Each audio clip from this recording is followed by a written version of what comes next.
Welcome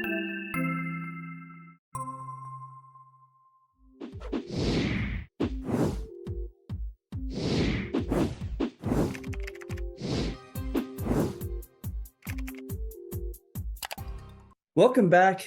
It's good to see you, Richard. Good morning. Good morning. Good morning. You doing okay? Doing all right. And here we are on the last weekend of August.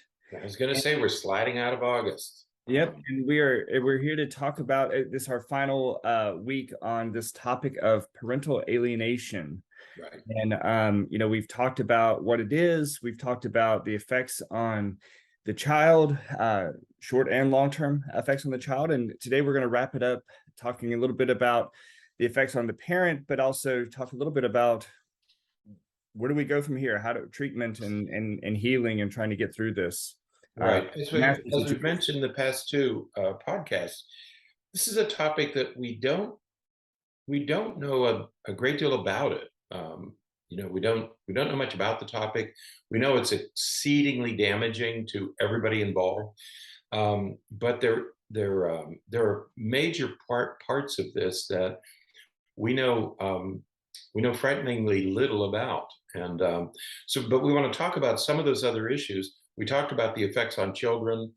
We talked about what it is and why it occurs.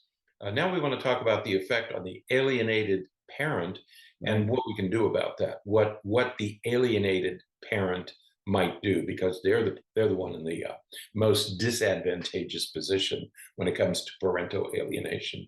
Absolutely. And if you want to hear more about the effects on the child, you can check out last week's podcast. Right.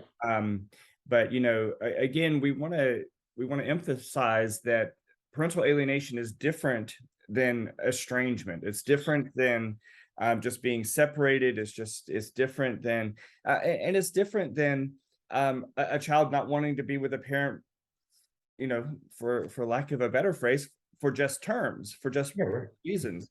A lot of times that you will see that when there's a history of abuse or neglect and things like that. But what we're talking about here is a situation where, usually following a divorce, a child has been turned against a parent whom they had a previously strong relationship, but they've been turned against that parent by the other, the alienating parent, and by twisting some of their memories and by just presenting things and talking about things in a really negative way to turn the child against the other parent. Right. Yeah, I think that's the important difference here. Is we're talking about the difference between alienation and estrangement.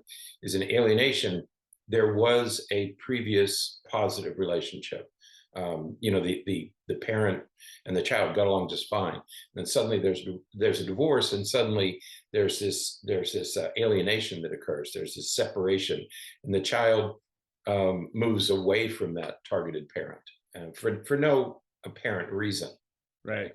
The targeted parent really didn't do anything to deserve it, and that's the difference between estrangement and alienation. So we're talking about, we don't want to mix those two, because there are times when a parent has either been neglectful or maybe abusive, and there's a good reason why the child doesn't want to be with the parent.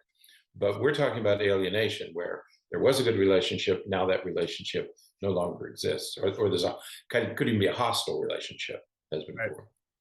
Absolutely. Right. So as we turn to talk about the effect on the targeted parent or the alienated parent, we found a great article from Psychiatric Times, and we'll have a link in the show notes to it. Right. And it's written by a couple of physicians who are talking about the experience of another colleague of theirs who experienced parental alienation, and they talk about the experience and the turmoil that colleague experienced, as well as there's a portion of the article from a forensic psychiatrist who talks about how it can be prevented and treated. So that the link is in the show notes, but we'll kind of talk a little bit about that article and what that experience was. Right. What I like about this article is that it does contain both parts. Right. It's a very personal account of a colleague of theirs, but it's also there's also a section, the second section of the article is written by a forensic psychiatrist who looks at the legal and long-term effects and possibly prevention of parental alienation. So it contains both parts, which I think is really helpful. Right, absolutely. And so I think that again, we're focusing on the effects of the alienated parent. Right. I think one of the things that the physician talked about, their colleague talked about, is how suddenly, without really any warning or any any signs, nothing that he could say or do was okay. Right. It was like everything changed, and all of a sudden he was demonized, and he was just public enemy number one. All of a sudden everything has changed. And the kids that he had a good relationship with suddenly didn't want to talk to him anymore. Didn't want to see him. Didn't want to talk to him. Ghosted him. They call it ghosted him. What do they? I'm going to do what on Facebook? I'm going to. What do they call it when you cut somebody out? Unfriend them? Is it what it is? Unfriend you? No, there's another term for it. But they get ghosted. It's like their kids just disappear. They don't get, there's no communication, no Father's Day card, no birthday wishes. They're unavailable at holiday times. They go to ceremonies. They go to award ceremonies or school productions or band concerts or athletic competitions, but they're not invited. They're not really a part of it. They can observe, but they can't be a part of it. And there's this sudden break that makes no sense to them. He refers to it as the adversary that accepts no compromise. That's kind of a good explanation, a good description of it. There is no compromise here. Yeah, and what's crazy is that all of those things, and if in the event that the alienated parent attempts to do some of those things, attempts to go to an award ceremony or attempts to come to school, that sort of adds fuel to the child's frustration and anger with the parent. What are you doing here? You're not welcome in my life. Well, I'm going to an athletic competition, but you're not welcome here. And it can further alienate the parent. Right. The parent's trying to do the right thing, and it just fuels the child's anger. Yeah. Yeah.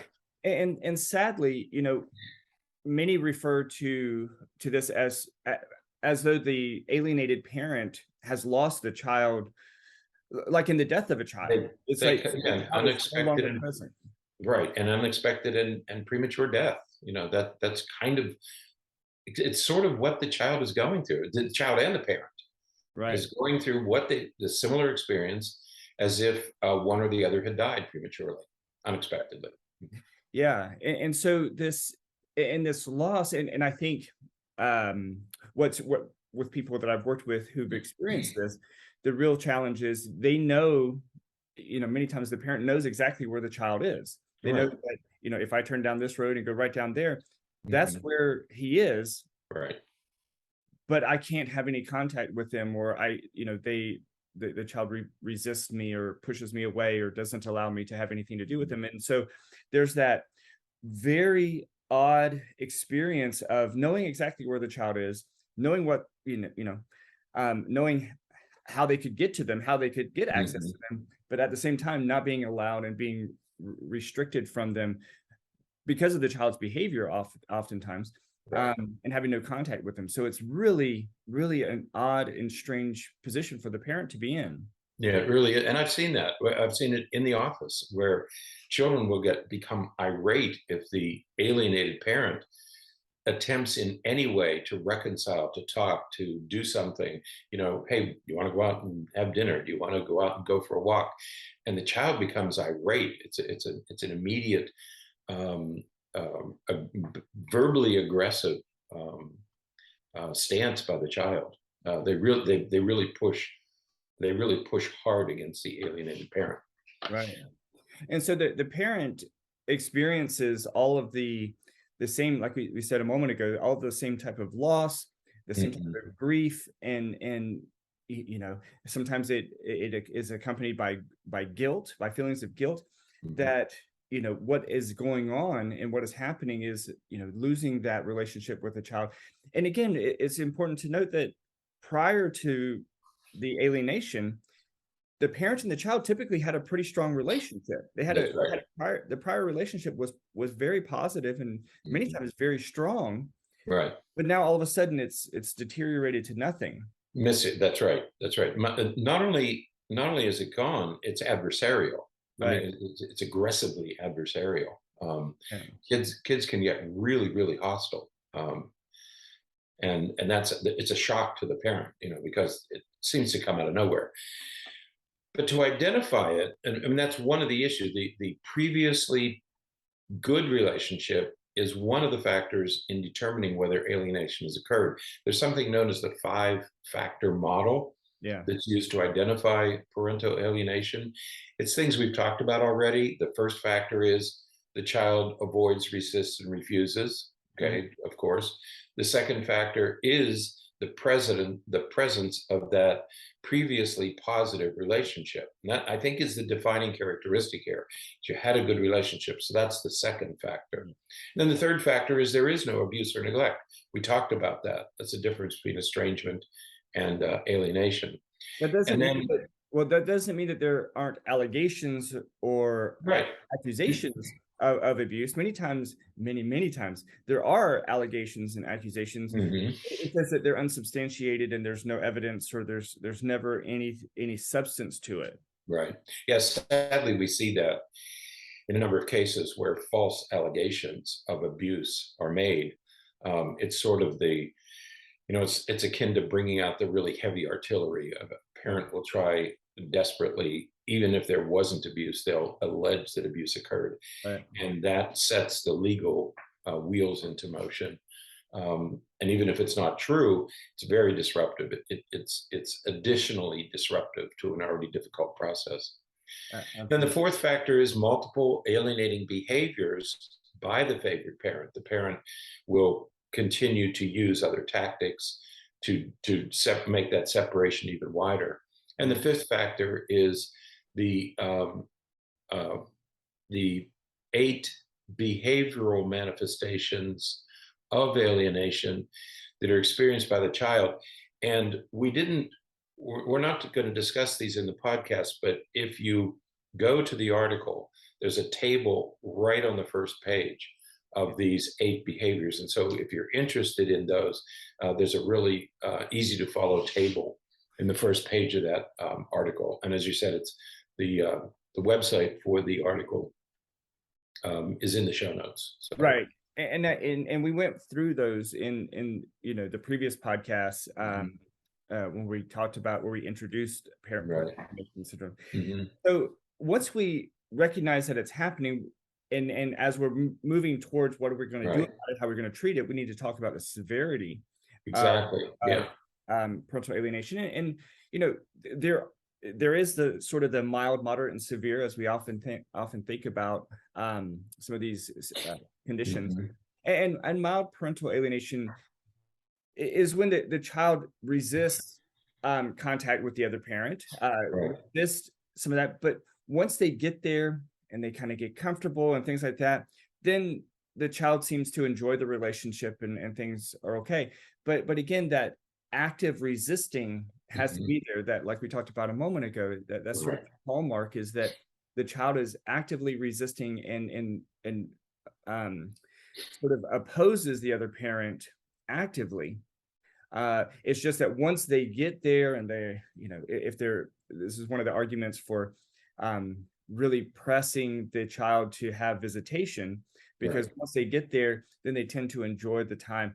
Now, later on, they may say they don't. Later on, they may say that it was horrible and all that kind of stuff. But at least while they're there, they tend to enjoy the time together. That's right. You kind of touched on that last week when you said that you made the point that frequently the child would go to the targeted parent.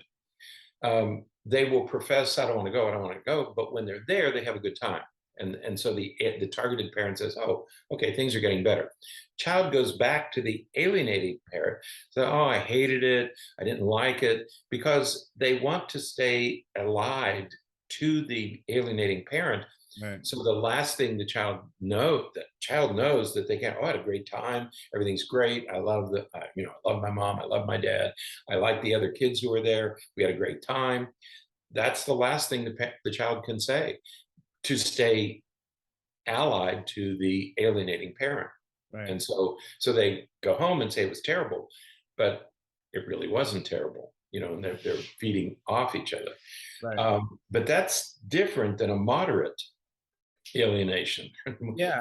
All too often we see that. Yeah, because with moderate, we see that persistent opposition to the visitation. So the child strongly resists contact, and even when they're there, they still resist interacting with the parent as much as they can. They may stay in their room the whole time. They try not to interact with them too much. They will go for the visitation eventually. Right. They'll press against it and press against it as much as they can. But even when they're there, they're still opposing the other parent and resisting any contact, or as much contact as they can. Right. One of the common things we get in the legal system is a judge will say, I want you to see the parent twice a week for 2 hours for a 2-hour visit. I want you to go 2 hours on Tuesday, 2 hours on Thursday. Right. The children agree. They go to the targeted parent. They don't speak. They don't eat. They don't drink. They don't accept anything. They stay silent. When the 2 hours are up, they go home. So that's moderate alienation. They will go, but they remain passively aggressive. Right. And they have no discussion, no comment. Even the targeted parent will offer, hey, do you guys want Coke? Do you want to drink? Do you want to eat something? Do you want to go out? No, no, no, no, no. They're there, but they remain persistently oppositional. Right.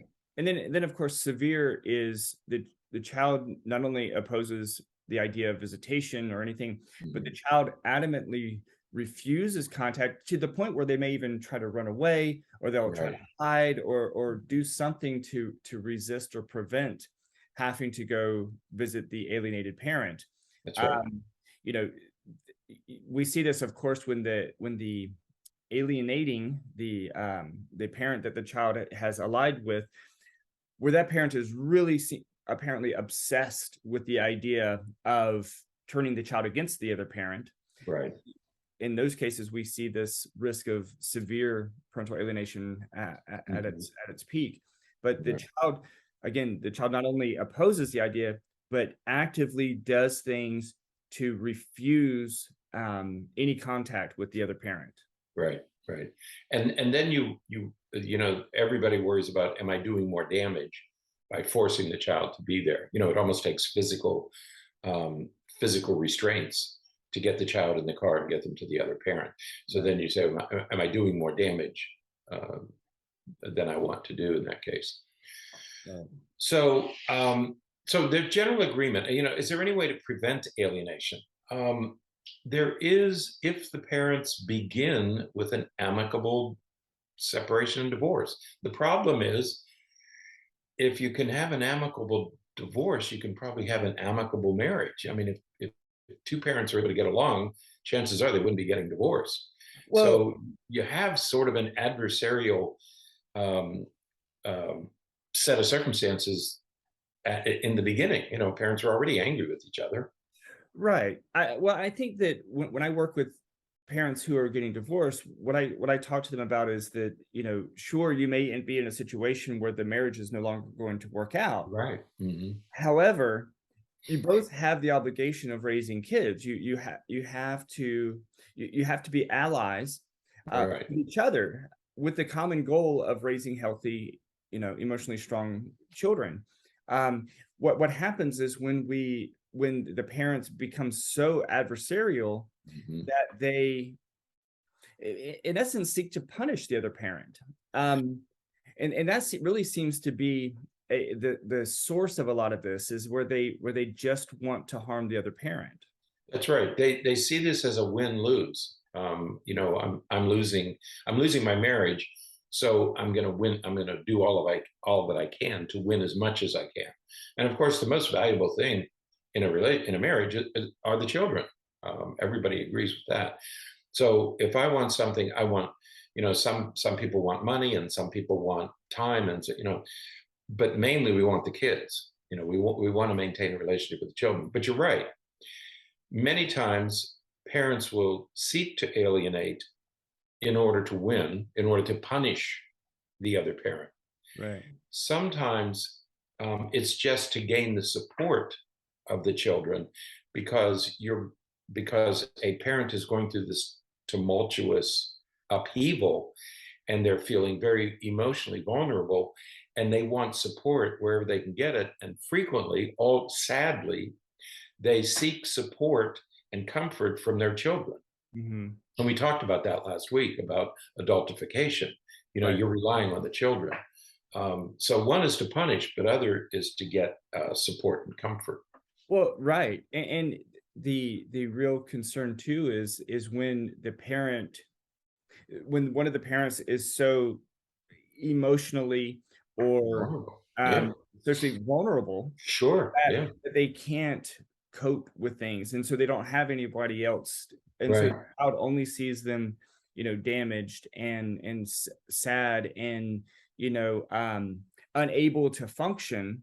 Hmm. Especially, depending on the age of the child, Right. it's going to really pull that child to, like, I cannot believe that the other parent put my mom through this or my dad through this. And Mhm. so it's not necessarily in those situations, it's not necessarily active. The Yeah, parent isn't right. necessarily doing it intentionally, Right. um, not at first at least, but it does kind of start organically that way. So parents have to be, if we, with our hopes to prevent it, parents Right. have to be willing to work with one another in an Hmm. amicable way, in a way to suggest that, we both want what's best for the kids. We both want them to have a relationship with both of us, with both parents. And we got to be willing to, get the outside help that we need That's right. to cope with what we're going through with the divorce, so that we don't pull the kids into the middle of it. That's right. You don't turn to the child for support. The children are having their own struggles. Everybody's struggling through this. If you need emotional support, get it from somebody else. Get it from a relative, get it from a therapist, get it from a friend. Get the support you need from other people. Keep Right. your children out of that, of playing that supportive role. Okay. So first of all, you never denigrate the other parent. That's rule number one. And second, you don't rely on the child for emotional support. That's not that. No child should be put in that position. They need help. The child needs emotional support. That's what we should be doing. Of course, have those difficult discussions when your children aren't around, Yeah. and then in the end, you might have to accept the other parents, your ex spouse's new partner. Okay, and that's another huge set of challenges that you have to accept that person, because if you don't, what's going to happen is the targeted parent starts a new relationship, and that further divides everybody, because the children of the first marriage feel disenfranchised. They feel, well, I'm not a part of let's say dad's new life. Well, no, you've elected not to be, or you haven't been, and so you're not part of the new life, which further alienates the children. Right. So you get this, as you say, this organic sort of development that occurs that increases the alienation. Right. Yeah, I think that parents often have to remember that, the court system sort of has a default that it immediately looks for. It's always for the best welfare, the best Right. The option for best the interest child. of children. Right. But what many states, like here in Florida, their first default is now 50-50. Right. Yeah, it's not a law. It's not in the code, but that's the aspirational goal Right. is shared parental responsibility. Right. And it's difficult, I think, for one to say, well, my ex-spouse now shouldn't be left alone with the kids because, he or she makes really bad choices or something, when just, 3 months before you were perfectly willing to leave the children home alone with that spouse. Right. And Right.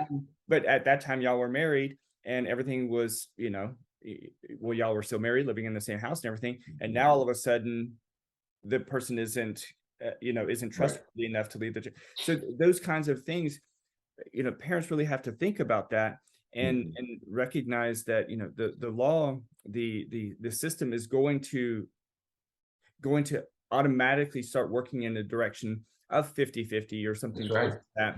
And there's going to have to be a preponderance of evidence to suggest that it shouldn't be that way. That's right. That's right. That's what the courts are going to be seeking. And the other thing you can do is you can consider something like mediation or collaborative divorce. Right. Collaborative divorce is a system that puts the child first. In other words, the parents have to put their needs aside. Let's take care of the children, both with visitation, financial future, education, all that stuff becomes the focus. So the welfare of the children become the focus in collaborative divorce. Right. So if parental alienation happens, Right. There's a couple of different things to do. One to go through the court system is tough because you need rigorous proof Right. that it's happening, and it's hard to prove. The trouble with you really can't go through the courts. Parental alienation is exceedingly difficult to prove, and you have to document it. Well, how do you document it? Well, you could call witnesses. Well, who are the witnesses? They're family, friends, and family members, who see the alienation, and you're asking them to testify against the ex. You can track down your children's emails and texts and social media posts, but you're sort of stalking your own children in order to gather this evidence. Right. So it's really difficult to get what they would call incontrovertible evidence of alienation. It's extremely difficult to gather, and it could even be more problematic to gather. You could be creating more problems. You can also request an evaluation, a psychological evaluation, a custody evaluation, but those are pretty expensive, and most parents don't have the financial means to do that. And then you can't assure the outcome. Right. There's no guarantee that the evaluation is going to get you where you want to be. Right. They're expensive, they're time consuming, and oftentimes what the results tend to be, maybe family therapy or something like that to try to help reunify the child with the parent. But remember that, parental alienation isn't a crime. Something that it should be, right, because of the losses and the damages and stuff that it does to the child and to the alienated parent. But at the same time, again, for all these reasons that we're talking about, it's so difficult to verify and to be sure. All of a sudden now you're going to have people who are all of a sudden you're going to have people who are accused and potentially found guilty of this. And again, thinking about what it will do to the child has allied with this one parent and alienated the other parent. And if it's found to be true, you're going to take away the alienating parent, the parent that the child has allied with, but the child is still against the other parent, so now the child has no parents that they can really trust and really found. That's right. It is a really complicated idea to even move in that direction. Right. If you criminalize it, then what's the punishment? You say, okay, you committed this crime, so this is your punishment. Do you fine them? Well, money is already a problem in most divorces, so you don't want to levy a fine against a parent. Do you put the parent in jail? Now you're creating even more problems. So it's not a crime, and nobody's sure that we should criminalize it. What might be approaching criminal behavior is that parental alienation is viewed by some as a form of child abuse. Right. Okay. But again, it's very difficult to prove.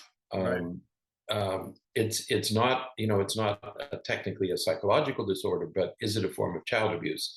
If it's determined that it's abusive behavior, then it may be necessary to remove the child. But again, that is a decision that is fraught with a number of possible problems. Yeah, a lot of the same issues that we talked about before. So when you're talking about healing from parental alienation, it's so, again, I think this is just the phrase that we're just going to keep saying. It's a very challenging scenario because all of the work has been done by the parent who is doing the alienating.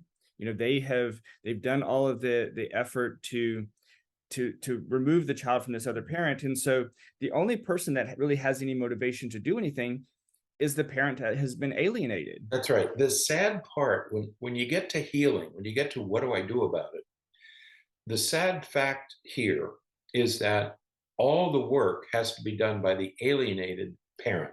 Right. Okay. They're the one that's the parent who's experienced the loss and the grief. They're the ones who you're not seeing the children. You can't do anything about it. And so all of the work is done by the targeted parent.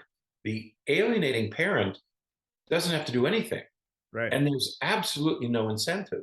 Right. If you want to alienate your children, you have no incentive to reconcile, to fix that relationship. I mean, you've already accomplished your goal. Right. Yeah. Yes. There's no motivation for you to do anything. Right. You So can sit back, no matter what anybody does, no matter what the targeted parent does, no matter what the targeted parent's family might do, grandparents, aunts, uncles, cousins, doesn't matter what they do. Doesn't matter what the court system does. The alienating parent can just sit back and let everybody else do all the work. Right. So the best course of action for the targeted parent or the parent that has been alienated is to remain calm and to try to respond without anger or without rage or anything like that. They oftentimes need to get the support of family and friends or maybe even health professionals to help them cope with the challenges and struggles associated with it. But the main course of action is just to remain calm, maintain compassion and kindness as best as possible. And then, hope, I suppose, that the child then comes back around.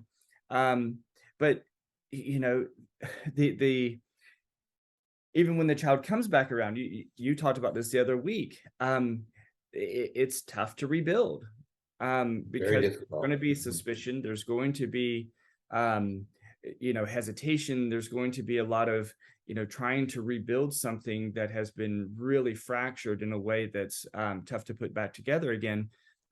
So it's a long haul. That's right.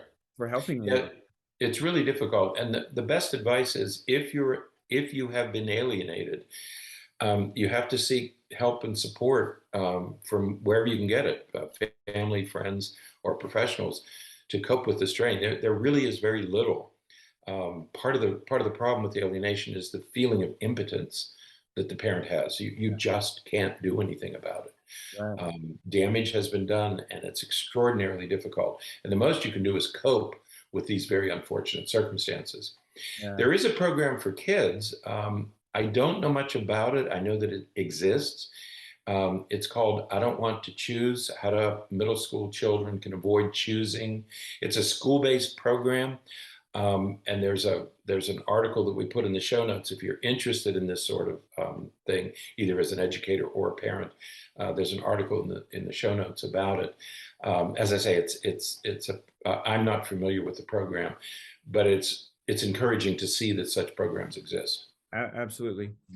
As a final note, I think that we should mention that for the parent who has been alienated, the target parent, I think that one of the things that we do in those situations is we continuously work to create a connection and reach out to the child or children and try to create some connection.